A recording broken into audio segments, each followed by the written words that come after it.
शंभवे गुरुवे नमः। शंभवे गुरुवे नमः। प्रणाम करती हूँ अपने शिव गुरु माँ भवानी के चरणों में, मेरा प्रणाम स्वीकार हो। प्रणाम करती हूँ साप दीदी के चरणों में, मेरा प्रणाम स्वीकार हो। प्रणाम करती हूँ आप सभी गुरु भाई बहनों के चरणों में, मेरा प्रणाम स्वीकार हो। आप सभी का बहुत बहुत धन्यवाद करती हूँ। चैनल को सब्सक्राइब और वीडियो को लाइक शेयर ज़रूर करना और पूरा वीडियो सुनिएगा। महादेव दया करेंगे सभी पे। आगे सुनते हैं पुस्तक अन्न मिलाकर 127 पेज से।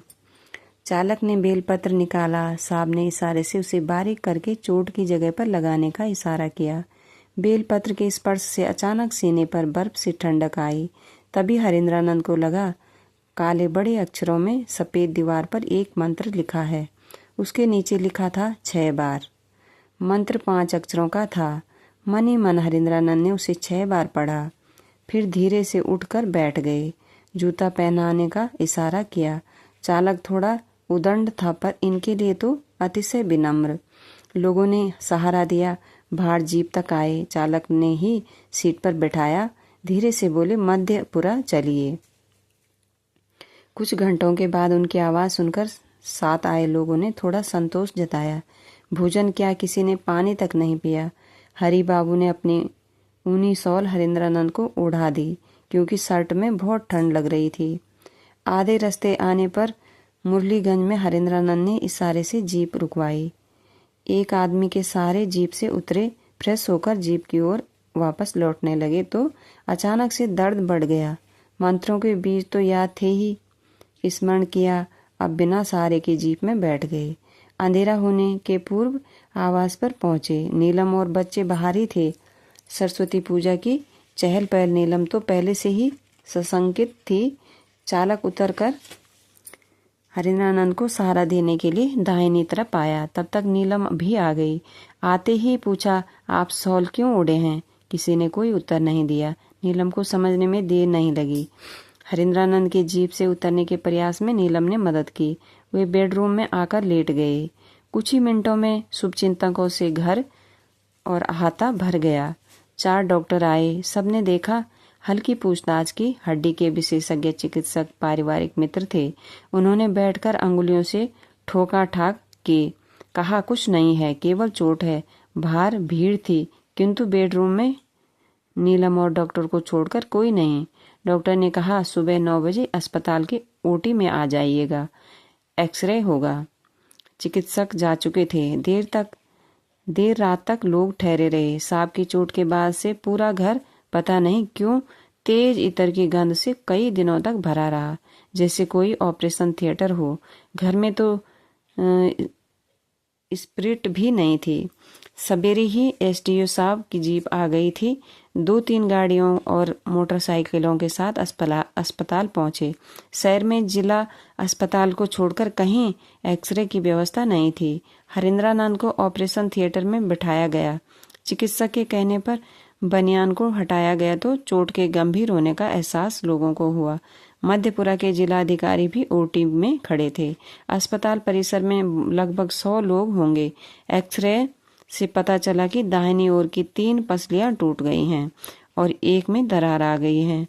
हड्डी के डॉक्टरों ने चोट पर दवा के साथ हल्की रुई लगाई। वहां खून का थक्का था, उसे साफ किया गया। बाहर दवा की दुकान से ल्यूकोप्लास्ट का बंडल मंगवाकर डॉक्टर साहब ने पीठ और पूरे सीने के चारों ओर से 3-4 तह बनाकर उसे लपेट दिया। ल्यूकोप्लास्ट मजबूती से सटता गया। हरेंद्रानंद उठे, कमीज पहनी, हल्के सहारे से बाहर निकले। कुशल क्षेम का तांता लग गया। पुलिस ने लोगों को रोका, पर भावनाओं पर काबू मन करता है, पुलिसिया जोर नहीं। आवास पर भी भीड़ थी। शाम में सहरसा जिला मुख्यालय हड्डी के प्रख्यात विशेषज्ञ डॉक्टर को बुलाया गया। उन्होंने जांच की। ल्यूकोप्लास्ट देखते ही भड़क गए। कहा, ये तो गड़बड़ हो गई, इसमें तो क्रेप लगाना चाहिए था, ल्यूकोप्लास्ट की परत नहीं, यह तो चिपक जाता है। ऐसे में इसे निकालना मरीज के लिए बेहद कष्टकारी हो जाता है। 3 सप्ताह के बाद ल्यूकोप्लास्ट की परत हटाने के क्रम में पीठ और सीने की त्वचा भी जहां तहां उखड़ जाएगी, आपको कष्ट होगा। कुछ और दवाएं लिखकर वे चले गए। डीएम साहब के आदेश से डेरे पर ही ऑफिस का काम होता रहा, छुट्टी नहीं लेनी पड़ी। अभी 15 दिन ही गुजरे थे। ल्यूकोप्लास्ट खोलने के डर से हरेंद्रानंद को नानी याद आने लगी।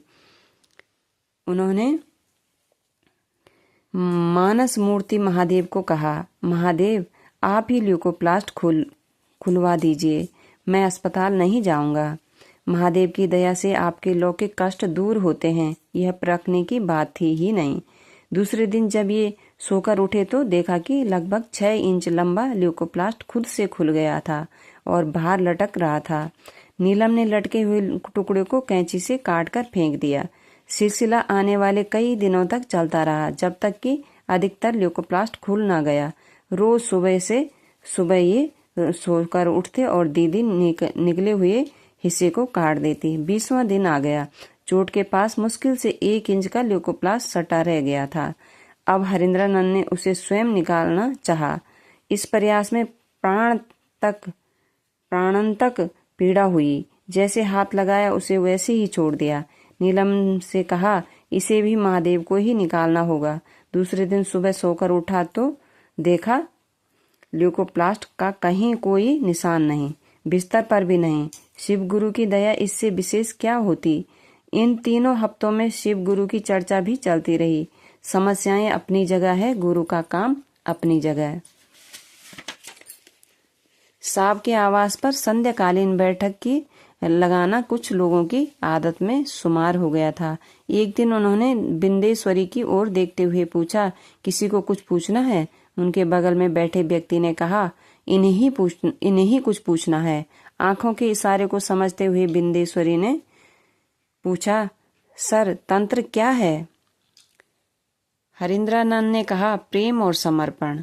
बिंदेश्वरी ने कहा, स्पष्ट नहीं हुआ, फिर से समझाया जाए। कल समझाऊंगा, रात काफी बीत चुकी है, अब घर जाइए, इन्होंने कहा। अपने गुरु सहित साहब दीदी के चरणों में मेरा प्रणाम। आप सभी गुरु भाई बहनों के चरणों में मेरा प्रणाम। आज के लिए इतना ही, इससे आगे हम कल सुनेंगे।